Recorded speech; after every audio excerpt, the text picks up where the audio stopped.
Mua màn hình máy tính giá rẻ nhất đến smartnews.vn. Mua Android TV box Magic C giá siêu rẻ đến smartnews.vn. Chào mừng các bạn đã quay trở lại với tư vấn điện thoại trên kênh YouTube của Dương Dê. Bây giờ thì chúng ta sẽ bước vào những câu hỏi chi tiết của ngày hôm nay. Câu hỏi đầu tiên đến từ bạn Ranger Ford. Bạn hỏi là: anh ơi, năm nay anh dự đoán thế nào về BPhone 4? Hôm trước thấy anh Quảng nói B4 không có vân tay bên trong màn hình mà buồn quá. Thấy bảo năm nay B4 có giá rẻ hơn 4 triệu nữa, đúng hay không anh? Nghĩa là có bản rẻ hơn 4 triệu. Cá nhân mình thấy là như này này. Đấy là anh Quảng có nói là có một cái chiếc điện thoại tầm khoảng 3 triệu có vân tay bên trong màn hình. Chắc là anh nói đến con V Smart Leaf. Đấy, nhưng mà BPhone 4 thì có thể là sẽ không có, bởi vì rất đơn giản là BKV muốn tìm những gì tốt nhất để dành cho điện thoại của mình. Có thể là anh Quảng anh cảm thấy là cái vân tay bên trong màn hình bây giờ nó chưa hợp lý bằng vân tay ở phía mặt lưng đấy, hoặc là vân tay ở đâu đó không phải bên trong màn hình đấy, thì anh ấy không cho vào BPhone 4 là như thế. Nghĩa là cái quan điểm thiết kế sản phẩm hay là quan điểm làm ra sản phẩm của họ đấy là phải có những gì tốt nhất có thể lên trên điện thoại của mình. Đấy là cái quan điểm của họ. Và tất nhiên là tốt nhất có thể hay không ấy thì còn phải phụ thuộc vào cả người dùng đánh giá nữa. Còn với bản thân mình thì mình cũng nói luôn đấy là mặc dù cái Galaxy S20 Ultra này của mình này nó có cảm biến vân tay bên trong màn hình, nhưng mà mình ít khi mình sử dụng lắm. Chia sẻ thật luôn đấy, mình hay sử dụng nhận diện khuôn mặt 2D của nó nhanh. Đấy, mở lên phát là nhận diện được luôn, nó mở lên phát nhận diện được luôn, nhưng chả cần phải dùng đến vân tay vân tiếc làm gì. Mà kể cả có vân tay bên sau là mình chả sử dụng đâu. Nên là bây giờ đối với cả cá nhân mình cảm thấy không quá quan trọng cái vấn đề vân tay nữa. Mình thì thích nhận diện khuôn mặt hơn. Nhiều bạn cứ nói là ở nhận diện khuôn mặt nó không an toàn thế này thế nọ, chứ mình chả quan tâm điều đấy. Chỉ cần ví dụ như mình đặt mật khẩu vợ mình không mở được, như thế là được. Đấy, hay là ví dụ như người nào trẻ con chẳng hạn muốn táy máy tò mò muốn mở điện thoại của mình là không mở được thôi, chứ còn ông nào muốn hack thì thôi ok cho các ông hack. Đấy, kiểu như thế. Nên mình nghĩ là mình quan điểm nó dễ tính ở cái chỗ là nhận diện khuôn mặt để mở khóa nó là như vậy. Chứ còn nếu mà người nào người ta cẩn thận, người ta cứ nghĩ rằng là trong máy người ta có cái gì đó nó quan trọng lắm, ví dụ như là tiền tấn tiền tỷ này đấy, thì người ta sợ người ta sẽ bảo mật tốt thôi. Còn lại thì kỳ vọng gì ở BPhone 4 cũng như là nghĩ là BPhone 4 sẽ như thế nào ấy thì mình nghĩ là như này. BPhone 4 nếu mà không có vân tay bên trong màn hình thì khả năng có camera thủ thuật là cũng sẽ rất là thấp. Viền của họ sẽ làm là viền dưới chắc chắn là họ sẽ vẫn giữ mỏng như ngày trước rồi. Viền hai bên cũng sẽ rất là mỏng. Nhưng mà cái viền trên thì không biết là như thế nào. Đấy. Về camera thì khả năng là mình nghĩ là camera BPhone sẽ sử dụng phần mềm nhiều hơn. Nhưng theo những thông tin dò dỉ nhá, cái này mình không chắc vì mình không biết là cái sản phẩm này nó như thế nào cả, thì là BPhone 4 sẽ có cụm camera kép ở phía sau. Đấy, còn khi mà mình nhìn vào cái khung của BPhone 4 ấy, đã lộ diện trên mạng ấy, thì khả năng là cái camera của nó sẽ đặt lệch sang bên trái. Đấy, cái đấy là cái điều mà mình không thích ở trên cái sản phẩm này. Mình thích cái gì đó nó cân đối hơn. Tiếp nữa đó là cái phần những cái gì mà anh Quảng nói đến, đó là những thao tác cử chỉ. Đấy, thì mình nghĩ là nó sẽ vẫn như vậy thôi. Nghĩa là sao? Nghĩa là nó sẽ có những kiểu giữ im để tăng giảm âm lượng, giữ im để tăng giảm độ sáng, rồi vuốt lên như thế này, vuốt xuống như thế nào. Đấy, rồi là có các cái thao tác rất là thông minh ở trên những thao tác vuốt chạm cử chỉ để cho chúng ta có thể là không phải sử dụng đến phím cứng. Đấy, biết đâu BPhone 4 sẽ không có tăng giảm âm lượng thì sao? Đấy là mình biết đâu như thế, đoán là như vậy. Hay là biết đâu cái phím nguồn của BPhone 4 có thể là họ sẽ bỏ đi thì sao? Đấy. À không, phím nguồn thì không thể bỏ đi được, bởi vì chúng ta còn phải có một số những thao tác liên quan đến phím cứng nữa, rồi khởi động máy lên, rồi là thực hiện những cái thao tác về phần cứng nữa. Thế thì có thể là phím nguồn nó sẽ bé lại, hoặc là nó sẽ thụt hẳn vào bên trong. Đấy, kiểu như thế. Đấy là mình sẽ đoán là như thế. Còn về chip thì khả năng cao là BPhone sẽ không có chip mới lắm đâu. Mình đoán là như vậy. Nếu mà như những gì mà ngày trước mà họ đã từng làm thì may ra nhá, thì sẽ có con chip Snapdragon đầu 7. Còn Snapdragon đầu 6 thì mình sẽ nghĩ đến nhiều hơn. Nhiều khả năng là sẽ là những con chip kiểu như là 675, 665. Đấy là mình nghĩ là như thế. Đây là đối với những phiên bản giá rẻ mà dưới 4 triệu đấy. Còn phiên bản cao cấp nhất thì mình không biết được. Và cái quan trọng là chúng ta cứ chờ đợi đi. Chờ đợi đến ngày mùng 7 tháng 4 đi, để chúng ta có thể biết được là BPhone 4 nó như thế nào. Chờ đợi là hạnh phúc mà, đúng nào. Chúng ta sẽ đến với câu hỏi tiếp theo của bạn Nguyễn Văn Bình. Nguyễn, bạn hỏi là: anh Dương ơi, bị dịch cấm ra đường rồi thì mua điện thoại kiểu gì đây? Rất đơn giản thôi, chúng ta có thể mua hàng online. Và hiện tại thì Clickbuy đang bán hàng online tất cả các mặt hàng, ship đến tận nơi cho các bạn luôn. Các bạn ở bất kỳ nơi đâu, các bạn cứ gọi điện trực tiếp đến Clickbuy, các bạn mua hàng là được. Hình như là được tặng cả nước rửa tay, được tặng khẩu trang, rồi là tặng cả gói bảo hiểm Corona nữa. Như là nếu các bạn mà có xảy ra vấn đề gì thì có bảo hiểm Corona đến sẽ lo cho các bạn rồi. Đấy chính là cái điểm rất là nhân văn của Clickbuy trong mùa dịch lần này. Mua hàng online nhé. Chúng ta sẽ đến với câu hỏi tiếp theo. Bạn Luca, bạn hỏi là riêng gaming phone thì ZTE, Nubia, Red Magic 5G là tốt nhất rồi. Cứ chờ Còn bạn Thanh Nguyễn thì bảo là cứ chờ LG Phone 3 đi. Thực ra ấy là mình thấy là smartphone gaming bây giờ thì nó cũng na ná nhau thôi. Nó chơi game nó cũng xem như vậy, nó không phải là có điều gì nó quá chênh lệch đâu. Red Magic 5G được cái là tần số quét màn hình cao, có quạt gió tản nhiệt. Nó bị một vấn đề đấy là cộng đồng của nó ít quá, và nếu mà hỏng hóc ấy, thì vấn đề sửa chữa rất là khó khăn. Vậy nếu mà bạn muốn mua một cái chiếc điện thoại vừa đáp ứng được các tiêu chí, ví dụ như là vừa là smartphone gaming, vừa là một cái smartphone đúng nghĩa, chúng ta có thể chụp ảnh đẹp rồi cầm lên nó nhẹ nhàng, hay là giá nó phải rẻ, thì mình thấy là đợt này cái con K30 Pro đấy mới là cái con mà ngon nhất ấy. Đấy, thực sự là như vậy. Ngon ở đây là ngon ở trên cái tầm giá của nó, và cộng đồng hỗ trợ rất đông đảo.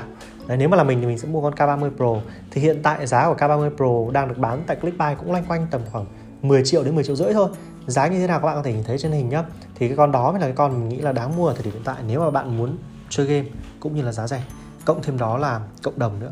Rồi, chúng ta sẽ đến với câu hỏi tiếp theo của bạn Nhung Lê Thị. Bạn hỏi là anh ơi, em có tầm 6 triệu thì nên mua máy nào để chơi game ngon thế anh? Ngày trước ấy, tầm giá 6 triệu này bạn hoàn toàn có thể mua được Vivo IQ Neo 855 để bạn có thể chơi game tốt nhất có thể ở trong tầm giá rồi đấy. Nhưng bây giờ thì con đó không còn hàng nữa rồi. Bạn có thể mua hàng cũ ở chợ tốt hay là Nhật Tảo. Nhưng nếu không, bạn vẫn muốn mua một sản phẩm hàng mới thì bạn có thể tham khảo qua một số những chiếc điện thoại. Ví dụ như Redmi K30 với chip 730G. Hay là nếu mà cố lên được tầm khoảng 6 triệu rưỡi là bạn đã có thể mua được hẳn chip 765G ở trên Redmi K30 5G rồi. Đấy, thì bạn có thể tham khảo qua những cái con đó nhé. Chứ còn những cái con mà chip 845 hay chip 855 mới bây giờ là hình như là không còn bán nữa rồi thì phải. Đấy. Chúng ta sẽ đến với câu hỏi tiếp theo của bạn Gaming Thiên. Bạn hỏi là chip 845 hay là 712 ngon hơn ạ? Nhu cầu là chơi game PUBG mượt trong vòng 1 đến 2 năm hoặc lên sóng. Chip 845 ngon hơn các bạn nhé, ngon hơn nhiều so với 712 đấy. Chúng ta sẽ đến với câu hỏi tiếp theo của bạn Hiếu Lê. Bạn hỏi là bây giờ em đang cần một smartphone tầm giá 3 triệu rưỡi, có thể chiến game tốt, camera không quan trọng, có thể cố thêm nếu cần. Mong anh tư vấn giúp em. Nếu mà từ 3 đến 5 triệu thì mình nghĩ là bạn cũng không nhất thiết phải cần cố thêm đâu. Bạn nên mua cho mình một con Redmi Note 8 Pro. Redmi Note 8 Pro thì đang được bán tại Clickbuy với mức giá là khoảng 4 triệu rưỡi. Giá như nào các bạn có thể nhìn thấy trên hình nhé, trên dưới 4 triệu rưỡi. Thì với mức giá đó là mình thấy là quá ổn cho một cái chiếc điện thoại chạy con chip Helio G90T rồi. Còn nếu mà bạn cố lên nhé, nếu mà ngày xưa bạn cố lên khoảng 500.000 là bạn được Vivo IQ Neo 855 ấy, nhưng mà bây giờ thì không được nữa. Bây giờ cố lên khoảng 500.000 thậm chí 1 triệu thì bạn cũng chỉ được lựa chọn mua được những cái sản phẩm mà chạy chip 730 và 730G thôi, thì nó cũng không chênh lệch so với cả con chip Helio G90T. Nên thành ra mình thấy là mua con Redmi Note 8 Pro là sự lựa chọn hợp lý nhất rồi. Đấy, mua Clickbuy và mua hàng online nhé.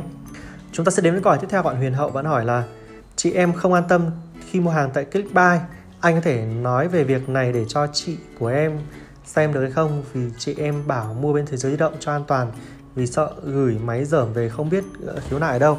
Thực ra là Clickbuy là một trong những cửa hàng bán hàng rất là lâu năm rồi. Đấy, còn mình cũng chia sẻ luôn, đấy là những cửa hàng bán hàng điện thoại, không có cửa hàng nào là không tránh khỏi phốt cả. Đấy là mình chia sẻ thật. Quan trọng là các bạn có chấp nhận được điều đó hay không thôi. Có những cửa hàng thì nhân viên thái độ phục vụ thế này thế nọ, nhưng mà không phải là từ tư tưởng của chủ đâu nhá, mà từ việc nhân viên làm láo. Đấy, xong rồi có những cái cửa hàng mà ví dụ như là bây giờ các bạn tưởng tượng nhá, một ngày Clickbuy bán khoảng 1.000 sản phẩm đi, 1.000 điện thoại, ví dụ thế. Chỉ cần có 3 người bị lỗi thôi nhá, 3 người gặp vấn đề về khâu bảo hành hay là về khâu sản phẩm hay cái gì đó thôi, là ngay lập tức họ sẽ đăng lên mạng. Các bạn hình dung được không? Nhưng mà 997 người còn lại có thể là người ta cảm thấy rằng là cái sản phẩm người ta mua được là rất tốt, là rất ngon ở trong tầm giá, nhưng chả ai lên mạng nói là tôi mua được sản phẩm tốt lắm. Nhưng khi các bạn đã mua phải một sản phẩm không tốt là ngay lập tức các bạn sẽ đăng lên. Đấy, nên là mình thì có một cái quan điểm rất là rõ ràng như này. Đã sợ là không mua, còn đã mua là không sợ. Đấy, kể cả mua điện thoại cũng thế thôi. Ngày trước có nhiều bạn bảo mình là anh ơi, có nên mua điện thoại LG hay không? Em sợ là điện thoại LG bị lỗi đồ tủi hay lỗi bóng mờ. Thì mình cũng khuyên các bạn là đã sợ là không mua, cạch luôn LG ra khỏi đầu luôn. Còn ví dụ như với chị bạn cũng vậy, chúng ta cũng không cần phải làm thế nào để cho bạn cho chị của bạn đỡ sợ hơn đâu, để cho cảm thấy an toàn hơn. Thì mình nghĩ là tốt nhất là chốt là mua hàng tại Thế Giới Di Động. Chấp nhận là giá có thể đắt hơn khoảng gấp rưỡi tiền đi. Đấy, nhưng mà cái đó là cái để đánh đổi lấy sự yên tâm thì mình thấy là hoàn toàn xứng đáng. Sự yên tâm nếu mà quy ra tiền thì nó vô giá lắm, không biết là bao nhiêu. Đấy, còn mình đã nói rồi, đã sợ là không mua. Kể cả trong bất kỳ video nào mình làm lên nhé, trong bất kỳ đối tác nào mình làm, thì mình cũng luôn luôn có một cái quan điểm nhất quán rằng đó là đối tác cho mình mượn sản phẩm, mình sẽ cảm ơn đối tác là cảm ơn ông này ông nọ là cho tôi mượn sản phẩm. Chứ còn mình không bao giờ khuyên các bạn là mua hàng tại cửa hàng nào, mua hàng tại cửa hàng nào. Đấy thì mình chỉ bảo là cửa hàng này có chính sách này, đấy, mua ở đâu. Đấy, thế thôi. Chứ còn lại việc mua hay không phụ thuộc vào nhu cầu, phụ thuộc vào túi tiền của các bạn. Mình đã nhắc lại trong rất nhiều video rồi. Còn đã sợ là không mua, Đấy, cạch luôn cái tên Clickbuy ra ngay khỏi đầu. Đấy là mình chia sẻ thật, chứ không phải là vì mình làm cái này nữa các bạn phải mua hàng cái này. Không có cái điều đó. Đấy, và mình cũng phải luôn luôn thẳng thắn với các bạn cái điều này. Đấy là kể cả đối tác mình có làm ở trên kênh Dương Dê, nếu các bạn cảm thấy e ngại về đối tác này, cảm thấy đối tác này có vấn đề gì đó, có thể feedback lại cho mình. Đấy. Nhưng nếu các bạn cảm thấy rằng là không tin tưởng được và sợ là không mua luôn, bỏ qua đối tác đó ngay, bỏ qua cửa hàng đó, ra khỏi đầu ngay. Chúng ta sẽ đến với câu hỏi tiếp theo của bạn Trần Dần. Bạn hỏi là em muốn mua điện thoại khoảng 8,5 triệu đổ lại, nhu cầu chủ yếu là chơi game thì Black Shark 2 đã ổn hay chưa, hay là còn con nào mạnh hơn trong tầm giá? Mong anh trả lời em. Black Shark 2 là một sản phẩm chạy con chip 855 rất là ngon ở trong cái tầm giá. Và chơi game nó là một smartphone dành riêng việc chơi game, nên là nghĩa là nó sẽ tối ưu hóa về cảm giác cầm nắm, tối ưu hóa về cái thiết kế nó hầm hố, vân vân. Nhưng mà với 8,5 triệu thì mình nghĩ là mình sẽ mua con Remix 2 Pro hơn. Remix 2 Pro đang được bán tại Clickbuy, không biết là với mức giá bao nhiêu, nhưng mình nghĩ là chắc loanh quanh tầm trên dưới 8,5 triệu thôi. Giá như thế nào các bạn có thể nhìn thấy trên hình nhé. Thì đối với Remix 2 Pro thì đây là một sản phẩm chạy con chip 855 Plus, nó sẽ mạnh hơn cả Black Shark 2 đấy. Đấy là còn chưa kể camera của nó đẹp hơn, sạc của nó siêu nhanh luôn, có 30 phút là đầy pin thôi. Và nó là một cái smartphone nó đúng nghĩa, nó vừa có thể chơi game được và vừa là một smartphone đúng nghĩa, chứ nó không phải là quá hầm hố như kiểu một smartphone gaming. Và nó sẽ phù hợp với nhiều đối tượng người hơn, nghĩa là phụ nữ mua vẫn có thể được. Đấy, thì mình nghĩ là bạn nên mua con Remix 2 Pro hơn là con Black Shark 2. Chúng ta sẽ đến với câu hỏi tiếp theo của bạn Huy Nguyễn. Bạn hỏi là trong hỏi thời điểm hiện tại thì có nhiều con dùng màn hình 90Hz, 120Hz hay là 144Hz, thì chỉ xét trên thông số thì con nào sẽ cho cảm giác màn hình sướng nhất với anh? Ngày xưa ấy, một số những cái con mà màn hình 90Hz mà mình cảm thấy là nó rất là mượt, ví dụ như là trên các sản phẩm OnePlus là rất là mượt. Đấy, thậm chí là 90Hz của nó còn mình cảm thấy mượt hơn nhiều so với cả những cái màn hình kiểu như 120Hz của cái con K30 Pro, K30 với cả con K30 5G. Đấy, hoặc là con Remix 50 cũng là 120Hz nhưng mà không mượt bằng 90Hz của mấy con OnePlus đâu. Đấy, 120Hz mượt nhất bây giờ thì mình thấy là cái con Oppo Find X2 là con mượt nhất đấy. Còn 144Hz thì hiển nhiên là cái con Red Magic 5G rồi, con đấy rất là mượt. Và chúng ta sẽ đến với câu hỏi cuối cùng ngày hôm nay. Câu hỏi đến từ bạn Toàn Bùi Mạnh. Bạn hỏi là anh ơi, ngày xưa thấy bảo anh thi đại học điểm cao lắm, anh học trường gì đó ạ? Và anh có kinh nghiệm gì tư vấn thêm cho bọn em trong quá trình học ở trường hay không? Thực ra là mình thi đại học điểm cao thôi, chứ còn học trong trường mình học dốt lắm. Ngày xưa là mình thi khối A là mình được 28,5 điểm, còn mình thi khối B là mình được 29,5 điểm, gần như là điểm tối đa đấy. Nhưng mà cái quyết định lựa chọn cái quyết định lựa chọn cuối cùng của mình là không phải học ở Đại học Y Hà Nội, mà mình đã lựa chọn vào Học viện Tài chính. Đấy, thì có thể là nếu mà ngày xưa là mình chọn Đại học Y thì có thể là bây giờ mình đã không ngồi ở đây để mà tư vấn điện thoại cho các bạn nữa rồi. Bởi vì là nếu mình học Y thì là bắt buộc sau này mình phải làm bác sĩ. Đấy, bác sĩ là một nghề rất là cao quý. Nếu như mà mình nói thật luôn là mình nghĩ là mình sẽ không hợp với nghề này vì tính mình không cẩn thận. Bác sĩ thì có thể là phải cẩn thận hơn. Đấy, và mình hơi sợ về máu me các thứ, nên là mình quyết định mình không lựa chọn là bác sĩ. Còn tại sao mình vẫn phải thi khối B? Bởi vì rất đơn giản thôi, là mình đề phòng nhỡ đâu mình trượt khối A thì sao đấy, hoặc là nhỡ đâu ví dụ như là trong cái đề thi mình làm đúng hết rồi nhưng mà cơ bản là cái mã đề mình ghi sai thì sao đấy, mình phải đề phòng rủi ro, không giờ cho trứng một giỏ mà. Đấy là như vậy. Rồi, thế mình học ở Học viện Tài chính nhé. Còn có kinh nghiệm gì cho các bạn hay không ấy thì mình nói thật luôn là trong quá trình học mình học kém lắm. Mình ra trường với tấm bằng là trung bình khá. Thực ra nói toẹt ra nó là bằng trung bình. Đấy, thêm cái từ khá vào cho nó oai thôi, chứ mình là bằng trung bình đấy. Đấy, trung bình khá. Thì mình trong quá trình học mình chơi game rất nhiều, mình nghiện game lắm. Xong rồi còn dồn bao nhiêu tiền học cái thứ để cho cái việc chơi game. Ngày xưa nhá, mình là chơi nghiện game Gunny. Không biết ở đây các bạn nào bạn chơi game Gunny không? Có những lúc mà luyện lên đến tầm top của level rồi, mình là thằng chơi game khá là giỏi. Nhưng sau cái vụ đó thì mình bỏ, mình không chơi game nữa, không chơi game Gunny nữa. Ngày xưa là chơi game Gunny nha, là có VIP thương cổ này, đấy, có VIP thiên sứ này, đấy, xong rồi nhẫn vật là đều là hợp thành cộng 50 hết này, đấy, rồi là thẻ bài cái thứ là full hết. Các bạn hình dung không? Thú cưng cũng vậy. Đấy, nói như thế để cho bạn hiểu rồi. Bắn góc nào góc nghiếc là nhớ hết, góc 65, góc 89 như thế nào, góc 30 rồi góc 20, tất cả các góc gần như là ấy như nào, gió giết thứ căn chuẩn lắm.